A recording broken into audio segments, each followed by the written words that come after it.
शांति। आज की तारीख है 19/12/2022। आज के बाबा की मधुर मुरली के मधुर महावाक्य हैं। मीठे बच्चे, शिव बाबा इस समय तुम्हारे सामने हाजिर नाजिर हैं। तुम्हें पहले यह निश्चय चाहिए कि हमको पढ़ाने वाला स्वयं शिव बाबा है और कोई देहधारी नहीं। तुमको पहला निश्चय चाहिए, हमको पढ़ाने वाला स्वयं शिव बाबा है, कोई देहधारी नहीं। प्रश्न है आज की मुरली से, बाबा से कौन सा प्रश्न पूछना भी जैसे शिव बाबा की इंसल्ट है, बाबा की इंसल्ट करना है। उत्तर, बच्चे बाबा से पूछते हैं, बाबा आपकी इस तन में 15 मणि कब तक है? माना आप ब्रह्मा बाबा के तन में कब तक आओगे या विनाश कब होगा? तो बाबा कहते हैं, ये जैसे तुम मेरी इंसल्ट करते हो। मेहमान से पूछना कि आप कितने दिन तक रहेंगे, ये तो इंसल्ट हो गई ना। कहेंगे क्या मैं तुम्हारे लिए बोझ हो पड़ा हूँ? शिव बाबा कहते हैं बच्चों से, क्या मैं तुम्हारे लिए बोझ हूँ जो तुम मुझसे ऐसे प्रश्न पूछते हो? शिव बाबा तो जब तक यहाँ हैं तब तक तुम बच्चों को खुश हो ना, इसीलिए ऐसे प्रश्न बाबा से नहीं पूछना चाहिए। तो बाबा, जब तक बाबा ब्रह्मा बाबा के तन में, फिर गुलजार दादी के तन में, कितना बाबा ने हम सब बच्चों को ज्ञान सुनाया, वही हम सब रिवाइज होकर सुनते हैं। तो बाबा कहते हैं कि ये प्रश्न नहीं बच्चों को पूछना चाहिए कि बाबा आप कब तक आएंगे या विनाश कब तक होगा। तो बाबा को बाबा कहते हैं ऐसा लगता है जैसे कि तुम मेरी इंसल्ट करते हो। ओम शांति। बाप बैठकर ब्रह्मा द्वारा अपने बच्चों ब्रह्मा कुमार और ब्रह्मा कुमारियों को समझाते हैं। ब्रह्मा कुमार कुमारियाँ भी समझते हैं कि निराकार बाप ब्रह्मा द्वारा समझा रहे हैं।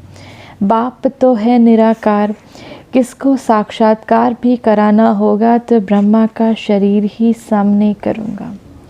बाबा कहते हैं शिव बाबा तो निराकार हैं, तो अगर किसी को साक्षात्कार कराना होगा तो ब्रह्मा बाबा के द्वारा ही कराएंगे। अगर खुद का साक्षात कराएं तो कोई समझ ना सके, क्योंकि बाबा का निराकार स्वरूप है, वह तो एक बिंदी है। अब जैसे आत्मा स्टार है वैसे परमात्मा भी बिंदु स्वरूप है। ये बुद्धि से समझा जाता है। बस साक्षात्कार हो भी, चीज़ तो वही देखेंगे और क्या चीज़ हो सकती है। अक्सर करके बहुतों को ब्रह्मा का साक्षात्कार कराते, ब्रह्मा बाबा का साक्षात्कार कराते हैं कि इनके पास जाओ। छोटी चीज़ को कोई समझ ना सके, ब्रह्मा द्वारा बाप बैठ समझाते हैं, नॉलेज देते हैं। कहते हैं बच्चों, मैं इस साधारण मनुष्य तन का आधार लेता हूँ। ब्रह्मा तो नामी ग्रामी है, समझेंगे बाबा इसमें है। यह बाबा का रथ है, बाबा नहीं होता तो ये ब्रह्मा भी काहे का, तो यह बी के भी काहे के। अगर शिव बाबा नहीं होता तो ब्रह्मा बाबा कहाँ होता, और सब हम बाबा के बच्चे ब्रह्मा कुमार ब्रह्मा कुमारी कहाँ होते। बच्चों को सारी नॉलेज मिलती है। तुम समझते हो ये नॉलेज सिवाय परम पिता परमात्मा के और कोई दे नहीं सकते। नॉलेज फुल वह निराकार है, सिवाय ऑर्गन्स के ज्ञान दे कैसे सकते। अब शिव बाबा को तो शरीर चाहिए, देह चाहिए, क्योंकि वो तो निराकार हैं। तो बाबा कहते हैं उनके कोई ना कोई तो उनको रथ चाहिए था ना, किसी न किसी के तन में आकर देते, तो उन्होंने ब्रह्मा बाबा का तन चुना। बच्चों को ये निश्चय हो जाना चाहिए कि इस समय बाबा हाजिर नाजिर है। बुद्धि कहती है बाबा इसमें प्रवेश है, माना ब्रह्मा बाबा में प्रवेश है, और जो बैठकर हमको ये सारा ज्ञान सुनाते हैं। उस परम पिता परमात्मा के सिवाय स्वर्ग का वर्षा मिल ना सके। तुम बच्चे जानते हो भक्ति मार्ग में जो भी त्योहार आदि मनाए जाते हैं वो सभी इस समय के ही यादगार हैं। शिव जयंती भी इस समय का ही त्योहार है। त्रिमूर्ति शिव परम पिता परमात्मा ब्रह्मा द्वारा स्थापना करते हैं। श्री कृष्ण थोड़े ही नई दुनिया की स्थापना करेंगे, ब्राह्मण कुल चला आता है। तो ब्रह्मा शिव बाबा ब्रह्मा बाबा के द्वारा इस दुनिया की स्थापना करते हैं। तो बाबा कहें श्री कृष्ण नहीं करते, ब्राह्मण कुल चला आता है। उनको ये पता नहीं कि ब्राह्मण सो देवता बनते हैं। दुनिया वालों को ये नहीं पता कि ब्राह्मण सो देवता बनते हैं। ब्रह्मा की औलाद तुम ब्राह्मण हो। जो भी मनुष्य मात्र हैं सब धर्म वाले उन्हों को समझ में आता है कि हमारा ग्रेट ग्रेट ग्रैंडफादर ब्रह्मा है, जिसको आदम बीवी अथवा आदि देव आदि देवी कहते हैं। वह भी शिव बाबा की रचना है। बाबा ने रचना कैसे रची, अडॉप्ट किया, यह है पहले नंबर की बात। अल्फ के बाद फिर बे। इन बातों को जो अच्छी रीति समझते हैं वही उच्च पद पाते हैं। अभी तुम बच्चे समझते हो मनुष्य कितना घोर अंधियारे में है। कल्प पहले भी जब आग लगी थी तब जगे थे। वह सीन फिर होगी, होना भी जरूर है। दूसरे धर्म वाले इन बातों को समझेंगे नहीं, ना ही पुरुषार्थ करेंगे। सतयुग में तो इतने मनुष्य आ ना सके, अब सतयुग में तो इतनी आत्माएं आ ना सके। सतयुग की कितनी जनसंख्या, सतयुग की तो है ही 9 लाख की जनसंख्या, और इस समय करोड़ों में आत्माएं हैं। तो बाबा क्या सतयुग में इतनी आत्माएं आ ना सकें तो पुरुषार्थ भी नहीं करेंगी। वहाँ बहुत थोड़े होंगे जो सूर्यवंशी घराने में राज करेंगे। सब ड्रामा के बंधन में बांधे हुए हैं। बाप खुद कहते हैं मैं भी ड्रामा के बंधन में बांधा हुआ हूँ। कोई बात का रेस्पॉन्ड ड्रामा में होगा तो बताऊंगा। ड्रामा का सारा राज अभी थोड़ी बताऊंगा। बाबा कहते हैं ड्रामा का राज बाबा धीरे धीरे खोलते हैं, तो बाबा कहते हैं अभी नहीं बताऊंगा, धीरे धीरे बताऊंगा। मेरे में भी पार्ट नूंधा हुआ है, जैसे इमर्ज होता है तुमको समझाता जाता हूँ। सब कुछ ड्रामा अनुसार चलता है, उसमें थोड़ा सा भी फ़र्क नहीं पड़ता। ड्रामा में नहीं होता तो रिस्पॉन्ड करेंगे नहीं। ऐसे नहीं कि अभी बता दूंगा कि बाकी कितने वर्ष हैं। बाबा कहते हैं, बच्चे पूछते हैं ना बाबा से, बाबा कितने विनाश कब होगा, तो बाबा कहते हैं ऐसा नहीं मैं अभी बता दूंगा कि अभी कितने वर्ष बाकी हैं। बाबा कहते हैं ड्रामा अनुसार सब धीरे धीरे चलता चलेगा। बाबा से पूछते हैं बाबा कब तक इस शरीर में मुसाफिरी करेंगे, बताएंगे नहीं। बच्चे बाबा से पूछते हैं ड्रामा में नहीं तो क्या कर सकते हैं, ड्रामा में होगा तो बताएंगे। मैं आया ही हूँ तुम बच्चों को पढ़ाने, मैं तुम्हारा बाप भी हूँ, तुम गाते हो तुम माता पिता, वही बाड़ बजा रहा हूँ। शिव बाबा कहते हैं तुम गाते हो ना, तुम माता पिता हम बालक तेरे, तो बाबा वही पाठ बजा रहे हैं। मेरा फ़र्ज है तुमको शिक्षा देना। मुझे कहते हैं ज्ञान का सागर, मनुष्य सृष्टि का बीज रूप। चैतन्य बीज तो सब कुछ बताएगा ना। इस झाड़ पर बनिन ट्री का मिसाल दिया जाता है। तुम देखते हो देवी देवता धर्म अभी है नहीं, बाकी सब धर्म है। अभी ये सब खलास हो जाएंगे, फिर अपने समय पर आकर स्थापना करेंगे। मैं देवता धर्म की स्थापना कर रहा हूँ, जब वह धर्म प्रायः लोप है, चित्र है। बाबा कहते हैं बाबा देवी देवता धर्म की स्थापना कर रहे हैं, जो कि वह धर्म इस समय है नहीं। उसके चित्र आदि दिखाए गए, लेकिन वह धर्म अभी है नहीं। परंतु ये किसको पता नहीं कि देवी देवता धर्म कब था, कहाँ गुम हो गया। सिर्फ कहेंगे लक्ष्मी नारायण का राज्य था। ये शास्त्र आदि सब भक्ति के लिए हैं। द्वापर में बैठ ये शास्त्र आदि बनाएंगे।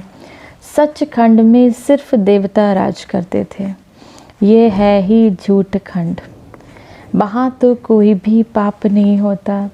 अभी बाप तुमको पुण्य आत्मा बना रहे हैं। ड्रामा में नोंद है, रावण राज्य में ही भक्ति ही शास्त्र आदि शुरू होते हैं।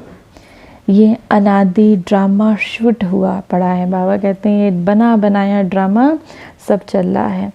ये है झूठी दुनिया, कलयुग है झूठी दुनिया। ईश्वर के लिए भी झूठ ही झूठ बोलते हैं। ईश्वर तो ऊंच से ऊंच है, हम उनसे मिलना चाहते हैं तो ज़रूर उनसे कुछ मिलता है, इसीलिए तो मिलना चाहते हैं।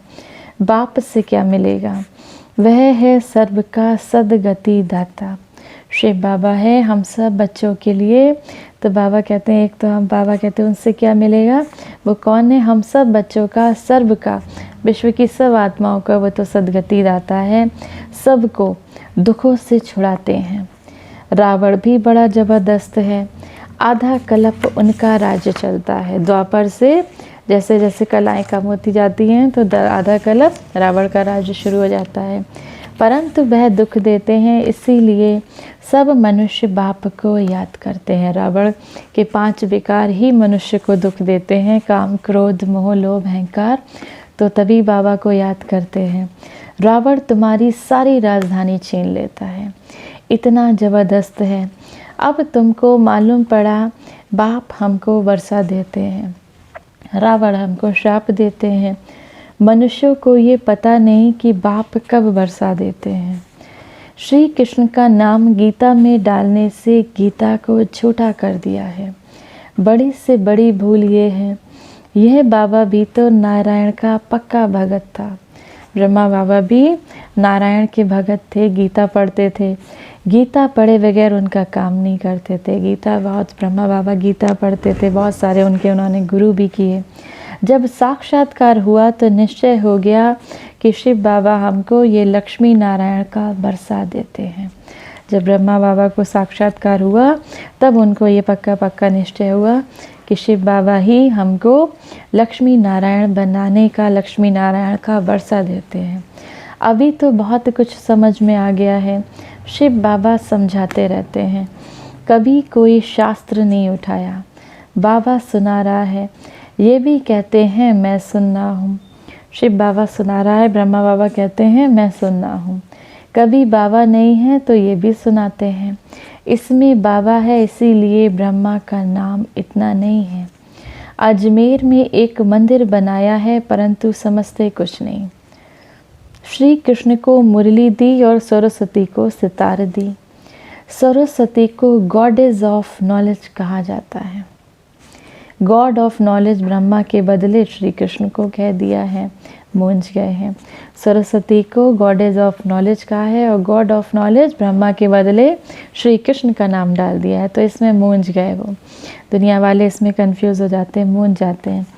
बाप बैठ बच्चों को समझाते हैं, त्रिमूर्ति में श्री कृष्ण तो है नहीं, भल करके हैं परंतु गुप्त। राधे कृष्ण ही लक्ष्मी नारायण बनते हैं। जब छोटे थे तो राधे कृष्ण, जब बड़े हुए तो लक्ष्मी नारायण बन गए। ये भी किसको पता नहीं है कि परम पिता परमात्मा ने समझाया था, अब भी समझाते रहते हैं। साधु संत आदि इस बात को समझ जाएं तो यहाँ सबकी भीड़ मच जाए, परंतु ड्रामा में ऐसा भी नहीं है कि सारे साधु संत आ जाएं। बाप कहते हैं मैं संगम पर आकर राजयोग सिखाता हूँ। जो पास होते हैं वह सूर्यवंशी बनते हैं, जो फेल होते हैं वह चंद्रवंशी बनते हैं। जो पास होते हैं वह सतयुग में जाकर सूर्यवंशी बनते हैं, और जो बाबा कहते हैं चलते चलते फेल हो जाते हैं, गिर पड़ते हैं, वह चंद्रवंशी बनते हैं, माना त्रेता में पहुँच जाते हैं। सूर्यवंशी की प्रजा सूर्यवंशी होगी, चंद्रवंशी की प्रजा भी चंद्रवंशी होगी। तुम बच्चों की बुद्धि में सारे चक्र का ज्ञान है। तुम हो स्वदर्शन चक्रधारी ब्राह्मण, यह है सर्वोत्तम ब्राह्मण कुल। तुम सेवाधारी हो, तुम गुप्त वेश में भारत का योग बल से स्वर्ग बनाते हो। तुम्हारे लिए स्वर्ग जरूर चाहिए, पुरानी दुनिया को ख़त्म करना पड़े। श्रीमत पर तुम अपनी राजधानी स्थापन कर रहे हो। यादवों की राजाई ख़त्म होनी है, पांडव राजाई स्थापन कर रहे हैं नई दुनिया के लिए। पुराने भंभोर को आग लगनी है, यह भी समझते हो। बाकी कितने दिन होंगे, बहुत थोड़े। बाकी कितना समय है ये हम पूछ नहीं सकते। तो बाबा कहे मेहमान से नहीं पूछा जाता कि आप कितने दिन रहेंगे। कहेंगे मैं शायद बोझ हूँ, इसीलिए पूछते हैं कि मेहमान से नहीं पूछते कि अगर आपके घर पे मेहमान आता है उससे पूछो आप कितने दिन रहेंगे, तो उसको क्या लगेगा शायद मैं बोझ हूँ। शिव बाबा कहते हैं मैं यहाँ हूँ तो तुम भी खुश रहते हो ना, फिर क्यों पूछते हो कि बाबा कब तक आप रहेंगे। ये पूछना भी जैसे मेरी इंसल्ट है। बाबा को कितना बुरा लगता है कि बाबा से पूछते हैं बच्चे बाबा आप कब तक रहेंगे, विनाश कब होगा। तो बाबा कहते हैं इसमें भी तुमको लज्जा आनी चाहिए। ये पूछना तो ऐसे हुआ कि बाबा जल्दी जाएं तो अच्छा, इसीलिए ऐसे ऐसे सवाल बाबा से पूछ नहीं सकते। क्या है, बाबा कहते हैं ऐसा पूछना तो ऐसे हुआ बाबा जल्दी जल्दी यहाँ से जाएं, तो बाबा कहे ऐसे सवाल बाबा से पूछ नहीं सकते। ऐसा बाप तो कोई हो ना सके, बच्चे ही बाप को जान गए हैं। श्री कृष्ण के लिए ऐसा नहीं कहेंगे कि इसमें परमात्मा है, श्री कृष्ण ही याद आता रहेगा, परमात्मा तो याद आ ना सके। अगर ये सोचेंगे कि श्री कृष्ण में परमात्मा है तो फिर श्री कृष्ण याद आएगा, तो बाबा कहें परमात्मा याद आ ना सके। श्री कृष्ण को ही देखते रहेंगे, शिव को याद ही ना करें। इसीलिए तुम बच्चों को समझाया गया है कि शिव बाबा को याद करो। देह अभिमान में नहीं रहना है। श्री कृष्ण की महिमा कोई कम नहीं। बाप कहते हैं मुझे आना ही पराए देश पुराने शरीर में है। श्री कृष्ण तो रावण के देश में आ ना सके। अब तुम जानते हो कि श्री कृष्ण की आत्मा पुनर्जन्म लेते लेते अब इस शरीर में है। ये अंतिम शरीर है, यही फिर नंबर 1 पावन शरीर बनता है। ये सब बातें और कोई की बुद्धि में आ ना सके। रावण का चित्र बनाते हैं परंतु समझते कुछ नहीं कि रावण की प्रविष्टता कब से हुई। जलाते ही आते हैं। अब ये तो नहीं जानते रावण का चित्र बनाते हैं, लेकिन ये नहीं जानते दुनिया वाले कि रावण की प्रविष्टता कब से हुई। उसको जलाते हैं, मर जाए तो फिर जलाना बंद करें, मरता ही नहीं, हर वर्ष जलाते हैं। ये सब है भक्ति मार्ग। बाप कहते हैं मैंने तुमको सूर्यवंशी चंद्रवंशी बनाया, तुम फिर शूद्रवंशी कैसे बने। अब फिर तुमको सूर्यवंशी चंद्रवंशी बना रहा हूँ। अभी तुम जानते हो हम विश्व पर जीत पाते हैं, फिर हार खाते हैं। अभी तुम्हारी चढ़ती कला है। तो बाबा कहते हैं फिर द्वापर से जैसे जैसे रावण राज्य शुरू हुआ, 5 विकारों का राज्य शुरू हुआ, फिर तुम हार खाना शुरू हो जाते हो। जब देवी देवता धर्म था तो कोई और धर्म नहीं था। अब फिर वह धर्म स्थापन होगा और सब धर्म खत्म हो जाएंगे। आसार भी तुमको देखने में आएंगे। कितना साइंस का काम चल रहा है, खुशी भी मनाते हैं। ऐसा एयरपोर्ट निकलेगा जो 3-4 घंटे में लंदन पहुंच जाएगा। आजकल एरोप्लेन में हाथी बंदर मेढक सब ले जाते हैं। ये सुख के लिए भी हैं तो दुख के लिए भी हैं। वहाँ विमान में घूमते हैं। अभी तुम ऊंची तकदीर बनाने के लिए आए हो। तुम सो देवी देवता बन रहे हो। स्वर्ग का नाम गाते हैं परंतु जानते नहीं कि स्वर्ग कब था। कहते हैं स्वर्ग पधारा तो जरूर नरक में था, परंतु सीधा कहो तुम नरकवासी हो तो गुस्सा लगेगा।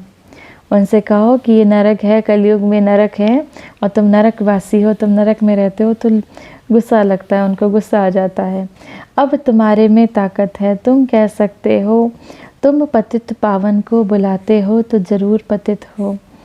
बाप कहते हैं अब जाड़ झाड़ जड़ जड़ी भूत अवस्था को पाया हुआ है। महाभारी लड़ाई भी मशहूर है।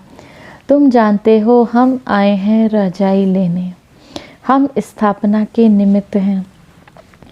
आगे चल ये सन्यासी महात्माएं भी तुम्हारी बात मानेंगे। ये सब ड्रामा में नोंद है। अच्छा, मीठे मीठे सिके लदे बच्चों प्रति माता पिता बाप दादा का याद प्यार और गुड मॉर्निंग। रूहानी बाप की रूहानी बच्चों को नमस्ते।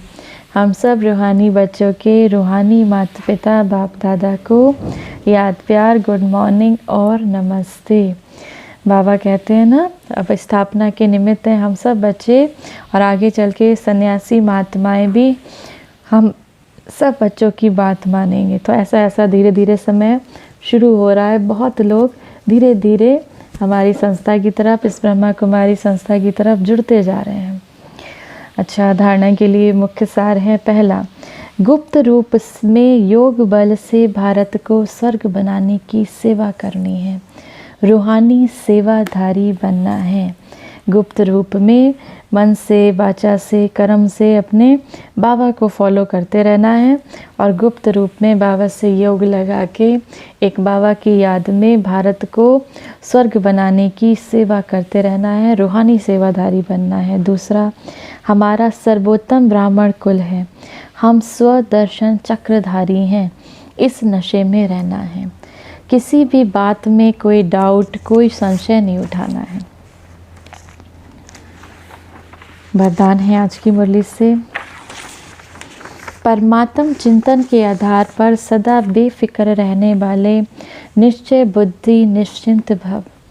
दुनिया वालों को हर कदम में चिंता है और आप बच्चों के हर संकल्प में परमात्म चिंतन है, इसीलिए बेफिक्र हो। करन करावन हार करा रहा है और आप निमित्त बनकर कर रहे हो। सर्व के सहयोग की उंगली है, इसीलिए हर कार्य सहज और सफल हो रहा है। सब कुछ बहुत ठीक चल रहा है और चलना ही है।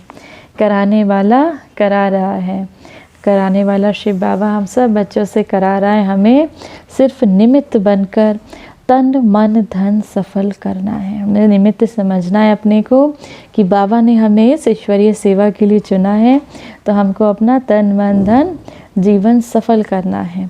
यही है बेफिक्र निश्चिंत स्थिति।